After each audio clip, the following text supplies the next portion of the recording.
me, what would be most useful for you in our conversation today? I mean, I think just going over my questions, would probably be the most useful to get out of this. I don't really have any like pressing, like issues or anything I absolutely, you know, thought of beforehand. But yeah, I just think one of my questions would probably be, the best use of time. Okay, so what's the biggest question on your mind? So when I am doing logic games, like I just don't see all deductions right away.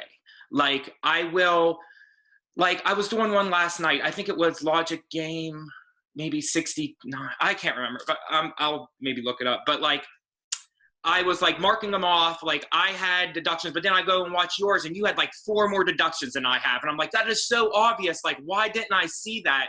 They were just like right there too. So like, I don't know if there's any tips really, or just doing more games probably is the best advice, I'm guessing. Well, how many games have you done up to this point? Oh, I would say 30, 40 probably. Maybe I know, like I have a lot more I can do. Yeah, I mean there are nearly 100 released exams. So Hmm. you've got about 400 games you could work on. And Okay. so 30, 40 is a good amount to get a basic familiarity and exposure to Hmm. the different game types. But there are many more available to you. And then of course, you can also redo the ones you've already done. Of course. There's a Yeah. lot of value in redoing games to see the patterns and to better see the inferences. Yeah. I Now, as have for redone yeah, a couple, just trying to like redo them. Like I'll use your diagram, like your diagram sometimes, and just try to like use your diagram to answer them. Um, After I diagram it and I didn't get all of them, just to make sure I'm like looking at it correctly and at least um thinking about the questions properly. But like, yeah, the diagramming is where I mess up, is where I just don't get them all. I don't know why. I mean, sometimes I do. Like the number game, I was really good at that one. Like that one was easy. There's a couple other ones that like are easy, but like I feel like that's just where I drop the ball. yeah, well, as you said, more practice, more familiarity will help. And you'll see my explanations on video. That's just my way to do the game. And Mhm. that's also not the only way to do it. And it's also not the only way I might do it. I Yeah. might do the same game on different attempts and solve it different ways. Okay. And there's no one perfect way. Some people Yeah. like to make a lot of inferences up front. Others like to do more work over the course of the game. So it's Yeah. not necessarily a competition to see who can make the most inferences up front. Of Okay. course, it's nice to be able to make them, Yeah. and they might pave the way for you to solve the game and the questions more efficiently. But there's also the time involved. So you got to Yeah. decide. There's always trade offs, right? Uh-huh. So like that's what I find that, but like when I make the most inferences and I really do a good diagram, I answer that's when I do the best, like when I'm able to. So like I guess I've kind of been really just stuck on that, where I'm trying to really make a great diagram and have everything set up properly. But I'll just keep practicing it. Yeah, keep Like practicing just it. the way I do it, just I'll just keep pumping away, and hopefully I get a system down and just keep seeing them. Yeah, there are one or two things you could be looking for to help you Okay. make inferences up front or make multiple main diagrams. One thing to look at is if there's a particular variable featured in multiple rules. Yeah. Oftentimes you can connect those rules together to make an inference. And so a very simple example, of course, would be A requires B, B requires C. B Yeah. is in both the first and second rule. You can link those together. Okay. Or if you see a particular block of variables that is especially limiting. So hypothetically, a game that had 5 slots, but only a block of 3 variables, like A, B, C as a block must appear consecutive in that order. Well, they could be on 1, 2, 3, 2, 3, 4, or 3, 4, 5, Okay. assuming no other rules. So you could make 3 different major diagrams based on the placement of that block of variables. Okay. Um, okay. So, like I work full time. I I'm finishing school as well.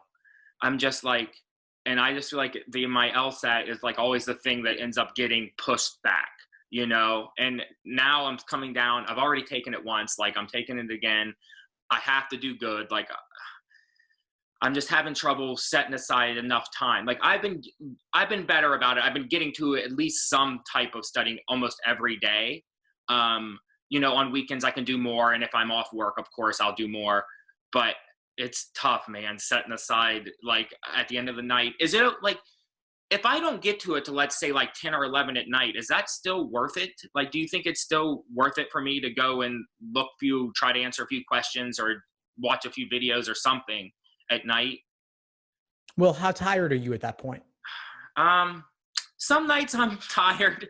Some nights I don't feel that bad. Some nights I feel like I am okay. Well, I would just gauge your energy level. You could say if you're at a 7 or above, it might be worth attempting. Mm-hmm. But if you're 0 to 6, maybe not worthwhile. Because of course you don't want to do it when you're fatigued and then not performing at your best. Because then you'll just get discouraged if you get things wrong. But if you're still feeling relatively sharp, then it could be worth at least getting a little bit done. Yeah. But the bigger question here, I think, is the LSAT falling by the wayside because the other obligations are always more pressing. Yeah. So when's your test date? March 30th. Okay, so we're speaking now mid-February, about 6 weeks away. Yes. That's what I mean. Like I want to put in 4 hours a day, like I've been getting around 2, 3, like on weekends I'll do more, but it's the end now, like I can no more put things to the wayside.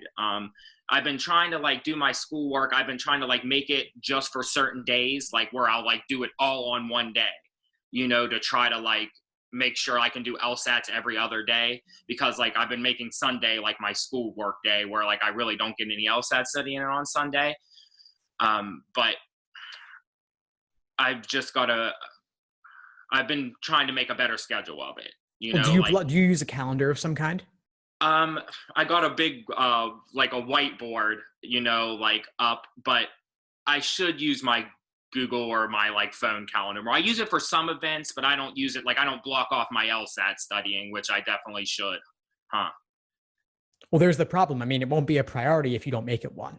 So it's as simple as blocking off the time. I like the idea of loading your schoolwork onto one day, because then you could do some LSAT studying on theoretically all the other days of the week. So 6 days or 5 days for LSAT, 1 day for school stuff. And obviously you have work going on as well, but maybe an hour before work, an hour during lunch, an hour or two after work. That could be 4 hours a day, even when you have work. And then 1 day off from LSAT to work on your school, and then maybe 1 day off just to rest altogether. Yeah. Okay. Yeah. I've been kind of doing that. I haven't really been, but I've been taking my lunch hour and I'll read, or I'll watch videos or something. I haven't really been doing questions at lunch, but I probably will start doing that at some point, taking my stuff in. But yeah, I'll start blocking off time and just making sure I schedule everything. I feel like I know what I got to do. I got to just, I feel like I know you. I've watched so many of your videos and, your tips on everything, So I did have one more question. So I keep hearing and I've just seen it a couple times, the use of the contrapositive, to put it in the opposite terms, which I get that. I understand using the contrapositive, but how does that help me then answer the question? What does that do? You know what I'm saying? How does that help me? Yeah, totally. I just wasn't sure. So let's take, for example, there are a number of grouping in-out logic games that consist of solely conditional statements. So it's a big list of conditional statements. And like I said, you want to link those together when they feature the same variable so that you can make connections. So I gave you A requires B, B requires C. That's really easy to link to get a chain A, arrow B, arrow C, which lets you then infer A requires C.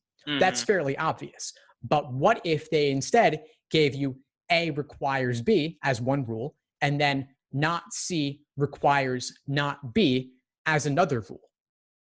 Those cannot be easily linked as stated, because the common variable B is not of the same truth value. One is positive, one is negative. But if you were to take the contrapositive of one of those statements, then they would link together quite smoothly. And you could then see that A requires C. Okay, I gotcha. It's like just to help the wording and better understand like just inferences and just understand it better. Okay, I got it. Just to put it in better terms. Yeah, it's a way to convert information in order to potentially make it more useful to you. Kind of like if you go to one of those coin machines where you can convert 100 pennies into a dollar bill is likely far more useful than 100 pennies are, even though they are equivalent in value. I gotcha. Okay, good. And if you want to see a game or two where this applies, I could give you a couple of examples. Okay. One would be Test 33 Game 2, which to me at least is the famous Birds in the Forest game, which is a great example for learning these concepts. Okay. Another great game to test these concepts is Test 58 Game 2. Both of these games contain lots of conditional statements where taking the contrapositive allows you to make these chains. Okay, gotcha. Thank you. Sure. I'll definitely do those. Okay. Trying to think of what else. So I guess in reading comp, so like what I'll do is I'll just like try to like highlight like the main portion so I can like get an idea of like the main idea. So like I can remember the main idea of the like statement, but I don't really like highlight much else really. Like what else should I be looking for besides like the main idea? Like, you know, should I be looking for any other like things as reading comp that you see like are often asked questions or anything like that? So the biggest thing to be looking for is the main idea. Okay. Another way to put that is what is the author's opinion? Another way to put it is what is the primary purpose of the passage? Meaning, why did the author write this? What are they looking to get across? Okay. And you could highlight it, but if we're talking digital LSAT, the highlighting tool isn't that great. Yeah. I would suggest not relying on it, but rather using your scratch paper and simply summarizing it in a few keywords to the side. Okay. So you just like write a few, would just like write it while you're reading, just write a few things to like summarize it while I'm reading. Yeah, you could do it while you're reading. You could also take a moment after you're done reading the passage to think for a moment, what was the main idea, and jot that down.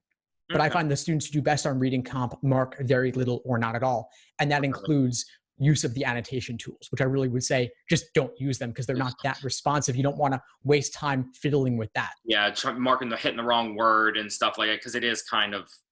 Yeah, it's clunky. Yeah.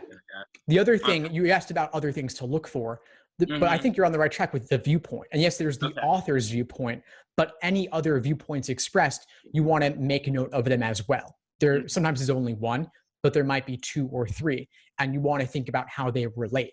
Usually, they won't be in direct polar opposition, but maybe one is an adaptation of the other in some way. So it might be an adaptation, it might be a slight tweak or modification or a qualification, or it could be an update of some kind. Okay. Thank you. That's super helpful. Of course. I feel like I had so many things and now I'm like, you could always follow up with me on those. Yeah. But I do have one or two other comments for you about the scheduling issue, because you've got, like you said, 6 weeks approximately until your LSAT test date. You've got work, you've got school. You might consider, depending on your work situation, asking them if they could dial down your responsibilities a little bit in the meantime. Maybe not for the whole 6 weeks, but maybe for the final week or two. Some people take the final week off. Some people take the day before off. Some people try to reduce any overtime they have to do or take on fewer projects. Or if you can delay anything till after the LSAT, that's ideal. And same goes for school. And so if you got classes or assignments or papers, you could see, can you delay a bit of the work on those until after the LSAT? Or could you maybe potentially speak to your professor about delaying something given the LSAT in the short term? And because the March LSAT's kind of in the middle of the semester, if you're on a semester calendar, then maybe midterms are around that time, or maybe at least finals are not for a while. So you want to think about those things. Okay, awesome. Yeah, I'll definitely do that. I've started scheduling as much vacation as I can in March. Cool. I wish I would have took more, now and stuff, but I've got like 4 or 5 days off. I can't take like a whole week beforehand. That would be great. But like I have test day off. I have the Friday before test day because test day is a Monday. So like, and then I have like a few days earlier in the month. So I'm hoping like to just put in like full days those days and just keep it. Do you like on practice test, I score around like a 150. I'm hoping I can get up into at least a 155, 160 around test day. I mean, I don't know. I hate asking if you think it's possible, but like if I put in the work, that's doable, correct? Correct? You think? It is doable. It'll take a tremendous amount of work on your part to especially build that foundation, and then adding the pacing and the endurance. So I'd really say give it your all, minimize the other responsibilities. And if you haven't experienced a big score improvement yet from your baseline, then there's still plenty of potential stored up there because you haven't done everything you can yet. Yeah. Gotcha. Well, I'm really glad we connected, Kyle. Before we sign off, what would you say is the biggest insight you got from our call today? A lot. So just like the tips for helping with my schedule, great. Just, I don't know why I never thought about just like asking professors or people at work to lessen my responsibilities. That's pretty obvious. And then also, the help with the logic games, just any additional information with help making inferences. You telling me that, like, kind of not to worry that I can make inferences further into the game makes me feel better, because I do that a lot. It's like, I'll catch them as I go, but I was getting like discouraged because I wouldn't have them all at the beginning. And I felt like it affected me somehow throughout the rest of the questions. So that definitely was reassuring. It helped, but I love all your stuff. Thank you. You've been a big help, thank you. I'm glad to hear it, Kyle. Please keep in touch and let me know if you need anything at all as you move forward and as you get into the course more. For sure. Definitely. Thank you, Steve. I really appreciate it. Keep it up. Thank you. Thanks. Take care. Bye. Bye. Thanks for tuning into the show. Please subscribe if you haven't done so already to be notified of new episodes as I release them. And feel free to reach out if you need anything at all as you move forward with your prep. I'm happy to help however I can. In the meantime, I'll wish you all the best and take care.